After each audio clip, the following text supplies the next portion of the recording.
नमो नमः। चलते हैं अलंकार की इस कक्षा में अगले अलंकार की ओर।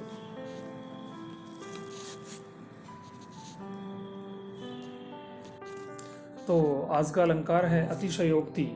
अतिशयोक्ति जैसा कि नाम से ही प्रकट हो रहा है, अतिशय उक्ति। ये हिंदी में हम समझ पाए हैं। संस्कृत में इसकी जो परिभाषा है वो है सिद्धत्वे अध्यवसायस्य अतिशयोक्तिर निगद्यते।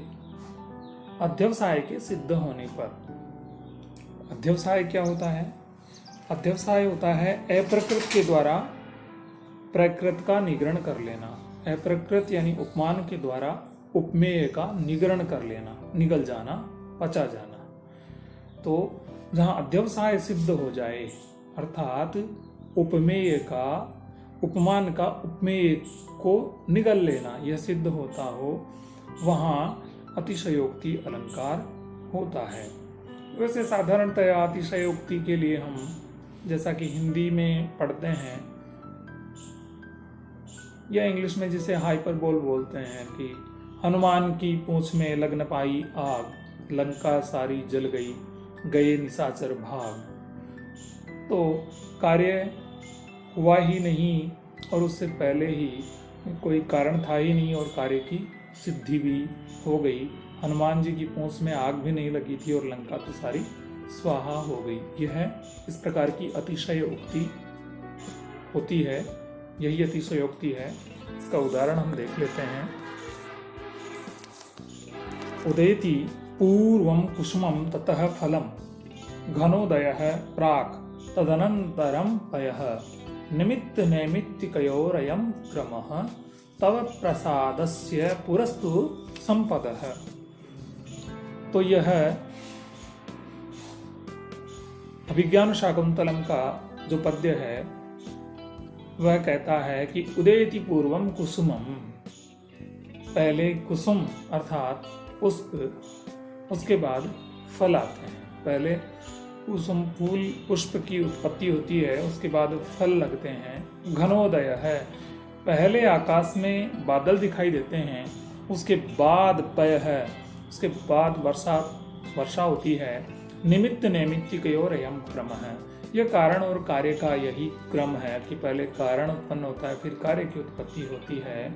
लेकिन तव प्रसादस्य पुरस्तु संपद है, लेकिन आपके प्रसाद से, आपकी कृपा से तो संपत्तियां पूर्व में ही प्राप्त हो जाती हैं। इस प्रकार का इसका अर्थ है कि उनकी प्रसन्नता से तो पहले ही संपत्तियां प्राप्त हो गई हैं। आपकी प्रसन्नता के प्राप्त होने से पहले ही संपत्तियां प्राप्त होती हैं। निमित्त और नैमित्तिक का यही क्रम है कि कारण पहले होता है और कार्य उसके बाद।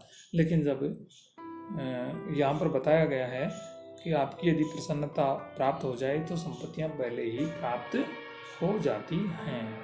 तो इसे हम स्मरण कर लेंगे अच्छे से। अगले अलंकार की ओर चलते हैं। अगला हमारा अलंकार है व्यतिरेक। व्यतिरेक का मतलब होता है अधिकता। लक्षण पढ़ें। उपमानाद् यदन्यस्य, उपमानाद् यद अन्यस्य, व्यतिरेकः स एव सः। उपमानाद् यद अन्यस्य, उपमान से यद अन्यस्य, अन्य क्या बच गया? उपमेय। तो उपमान से उपमेय की जहां पर व्यतिरेक अर्थात अतिरेक, विशेषता बताई जाए, अधिकता बताई जाती है, उपमेय अधिक हो जाता है उपमेय उपमान से, वहां व्यतिरेक अलंकार होता है। व्यतिरेक शब्द का अर्थ है विशेष अतिरेक या आधिक्य। तो उपमान से जहां पर उपमेय की अधिकता बताई जा रही हो वह अलंकार व्यतिरेक कहलाता है। इस प्रकार से आप इसे स्मरण कर लेंगे अच्छे से कि उपमानाद् यदन्यस्य, उपमानाद् यदि अन्यस्य, व्यतिरेकः स एव सः। इसका हम उदाहरण देखें। दिशि मंदायते तेजो दक्षिणस्यां रवेरपि तस्यामेव रघोः पांड्यः प्रतापं न विषेहिरे। यहाँ पर बताया जा रहा है किस प्रकार से उपमान से अधिक उपमेय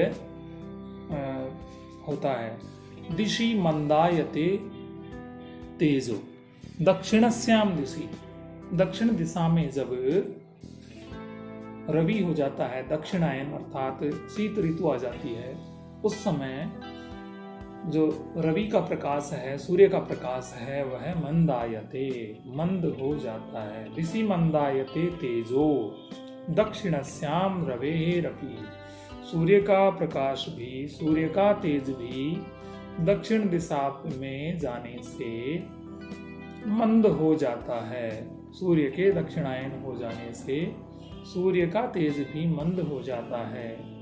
तस्याम एव, उसी दक्षिण दिशा में, तस्याम एव दिशायाम, उसी दिशा में, रघो हो, रघु का जो तेज है, रघुवंश से यह पद लिया गया है, उसको पांड्या प्रतापम न विषेहिरे है। जो पांड्य लोग हैं, दक्षिण दिशा में जब रघु ने कूच किया सेना लेकर, तो उनके प्रताप को सहन नहीं कर सके। जो पांड्य लोग हैं वो उनके प्रताप को भी सहन नहीं कर सके। यहाँ पर जो रघु हैं उनका प्रताप वो है उपमेय, और सूर्य का जो प्रताप है वो है उपमान। तो यहाँ सूर्य के तेज को दक्षिण दिशा में जाने पर कम होता हुआ या मंद पड़ता हुआ दिखाया गया है, बताया गया है, जबकि उसी दिशा में जब रघु प्रस्थान करते हैं तो रघु का जो प्रताप है वह पांड्य लोगों के द्वारा सहन नहीं होता, अर्थात वह अत्यधिक ज्यादा प्रबल है।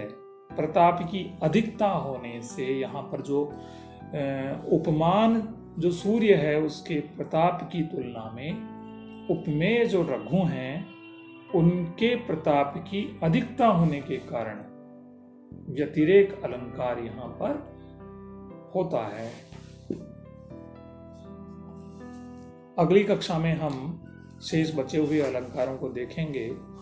तावत भवेत् शुभम मंगलम। नमो नमः।